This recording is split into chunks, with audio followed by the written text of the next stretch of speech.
Hello everyone, I am Dilda Hayriye Şerbetçi.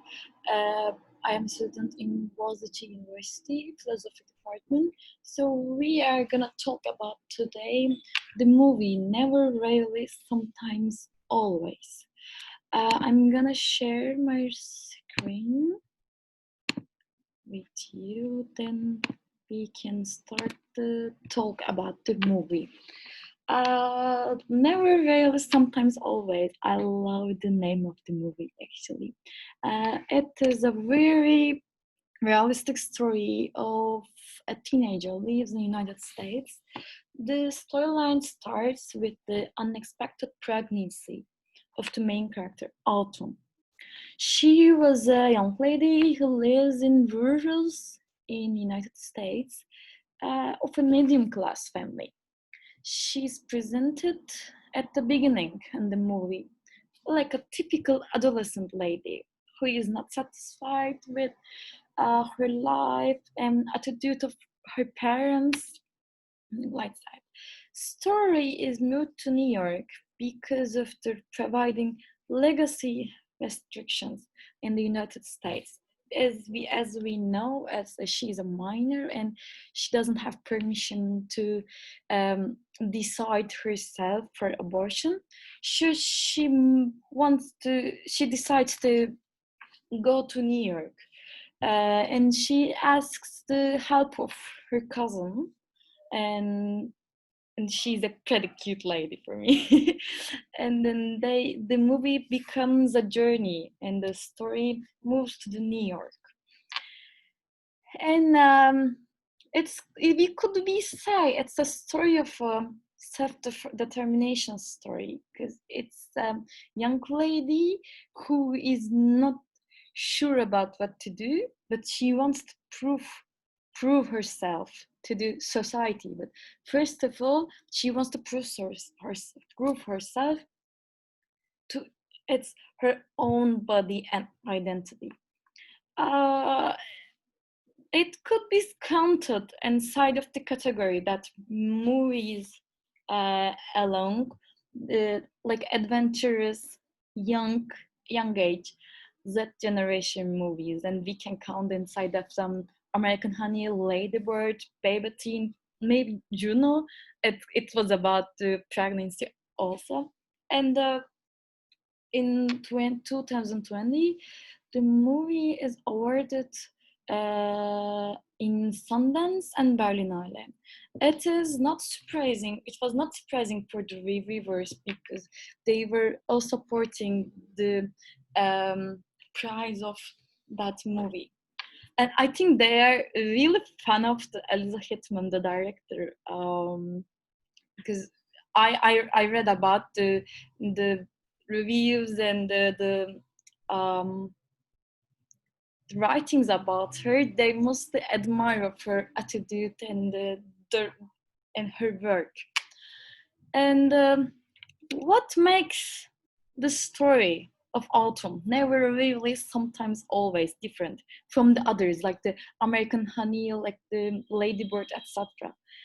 Because it presents the reality, and she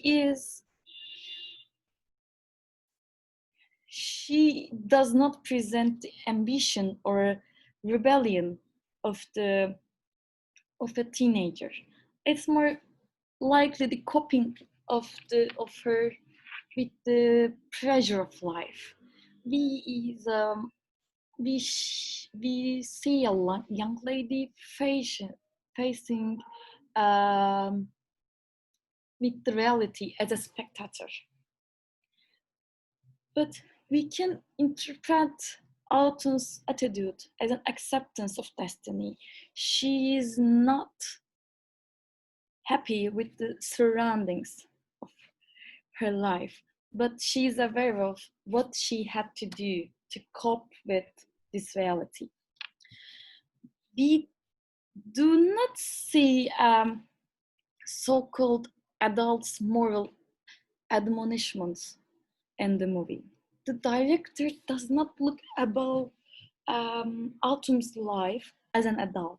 She just observes and projects the reality to audience. So we don't see that. What's gonna happen to the American um, youth in the future? We don't think about that. We just think about what's gonna happen to Autumn and how she is going to handle this problem. And I want to say something more about what that makes the different, what makes the difference in this movie.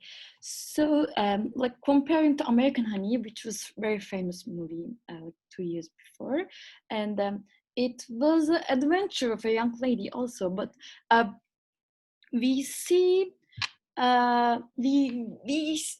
we face with the rebellion of a lady. She faced with the male dominancy. She faced with the punishment.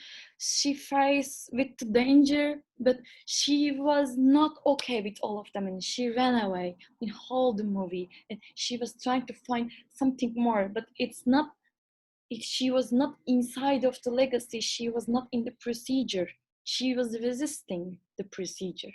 But now we are facing with a young lady. She is not okay what she is inside, but she is trying to find a gap inside of that reality. So we, as a woman, as a movie which mentions about women, we have to talk about gender, equality, oppression, toxic masculinity, maybe.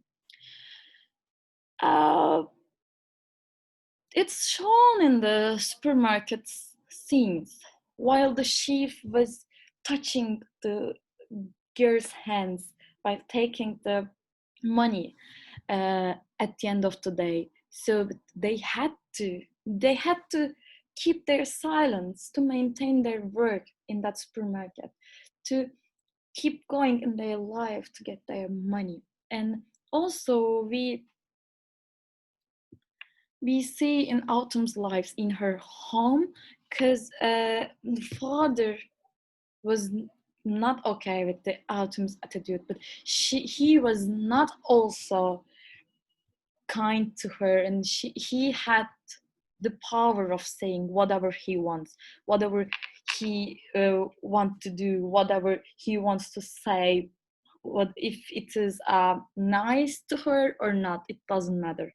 I think he was also protesting the attitude of um, Autumn's and their their daily life at home. But even her mother doesn't have this right to neglect her, to put an oppression on her. The father has that right because he's a male. And also um,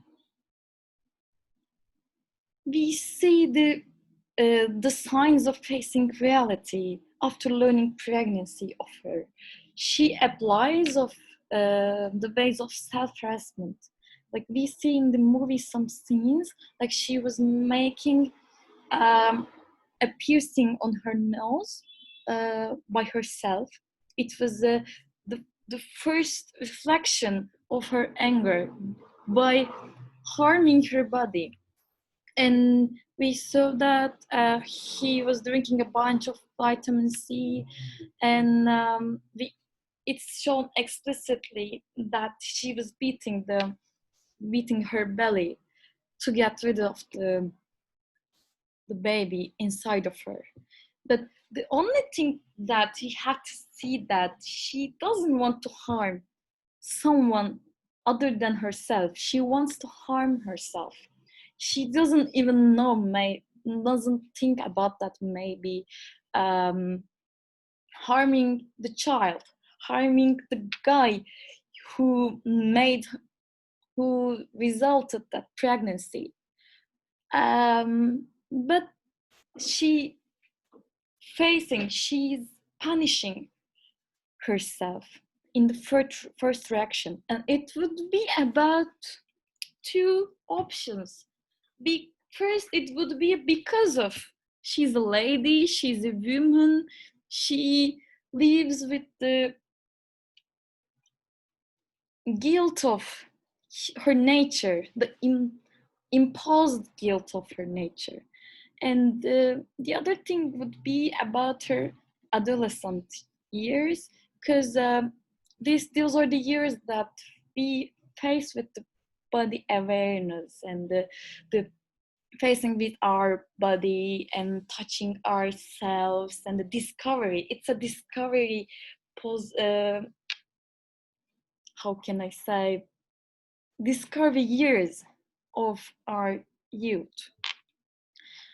And I had I choose the quotes from the movie. You can see up sign and above sign of the presentation, and I love that sentence. She has got the power of love over me, and maybe she wants to reflect her misunderstanding of the abusement on her. So, in the other reality, let's take it serious.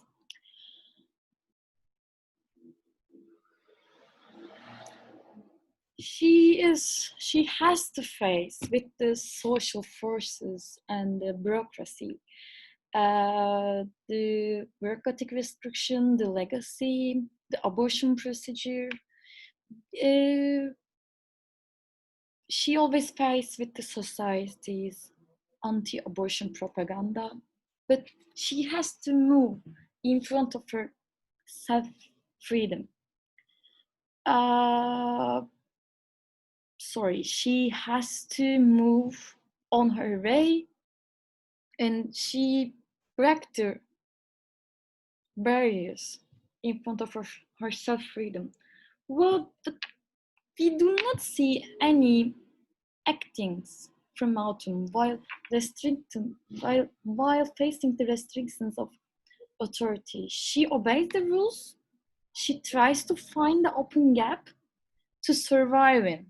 And this makes the movie really realistic. It's not a story of a superhero. It's a story of a random, common young lady. I want to say something about that chicken scene. And they were playing in a game station. I don't know the name of it in New York. And Autumn choose game platform, which consists of a carrot chicken, and she were playing with a real chicken inside of it. And I thought that it made me think of that. It would be an expression of her feeling of a captured fame of productivity. She could feel herself as the chicken, and the chicken could be the presentation of the captured femininity. So she plays with it in the machine of chicken. So, okay, I want to talk about a little bit about the director, Elizabeth Hitzman.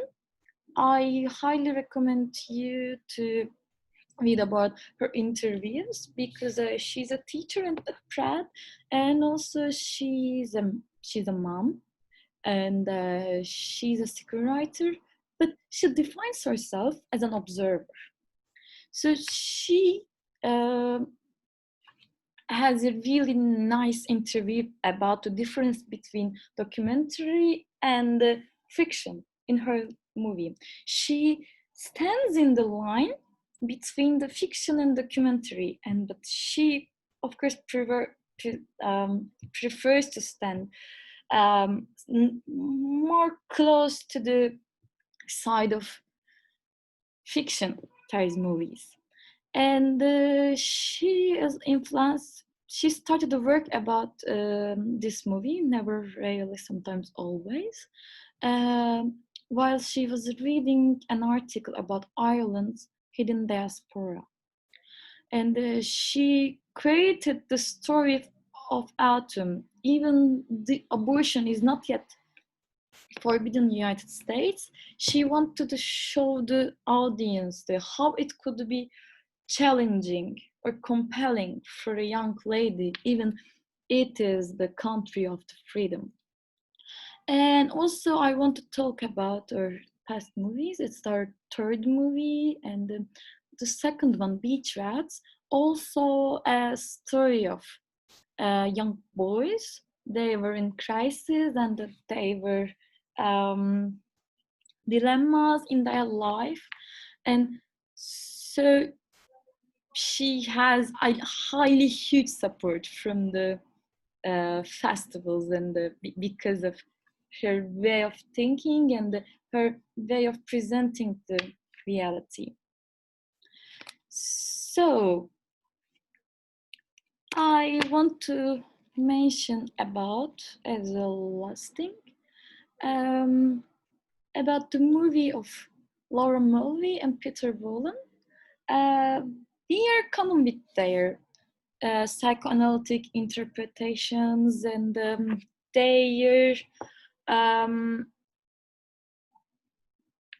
their writings about the women and female and male relations, about mostly Lacan and Freud, and we read also in the class.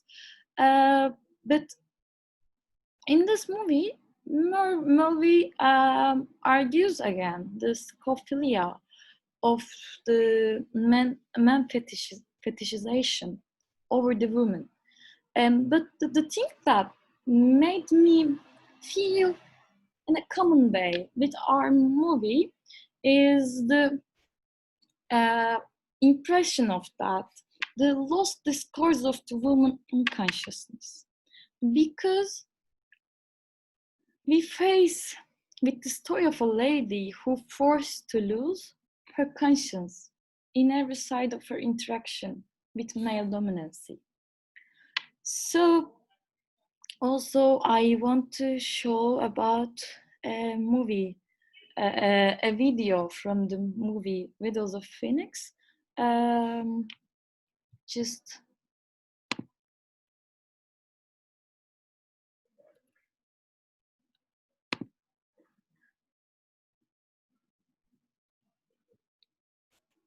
I am going to share.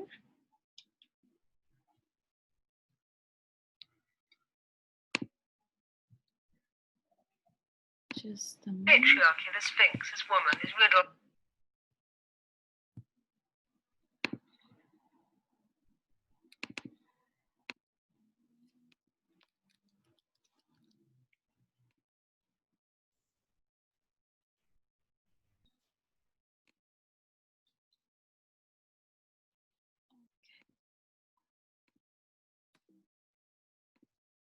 That.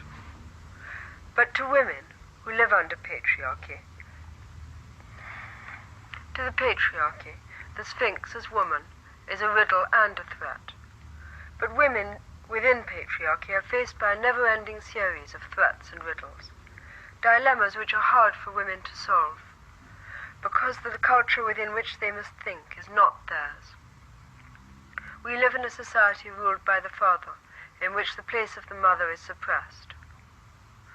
Motherhood, and how to live it, or not to live it, lies at the roots of the dilemma. And meanwhile, the voice of the Sphinx is a voice apart, a voice off.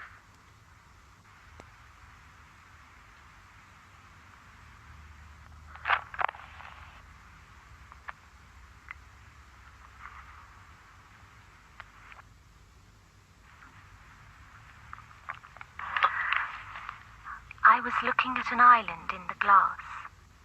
It was an island of comfort in a sea of blood. It was lonely on the island. I held tight. It was night, and in the night I felt the past. Each drop was red. Blood flows thicker than milk, doesn't it? Blood shows on silk, doesn't it? It goes quicker. Spilt. No use trying, no use replying. Spilt. It goes stickier. The wind blew surface of the sea. It bled and bled. The island was an echo of the past. It was an island of comfort which faded as it glinted in the glass.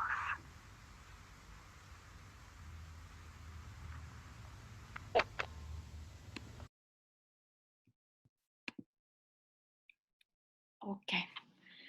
And thank you for watching.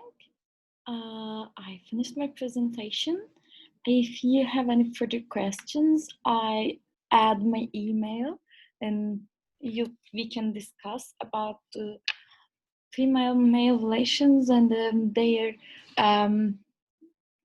future in our society. Thank you so much.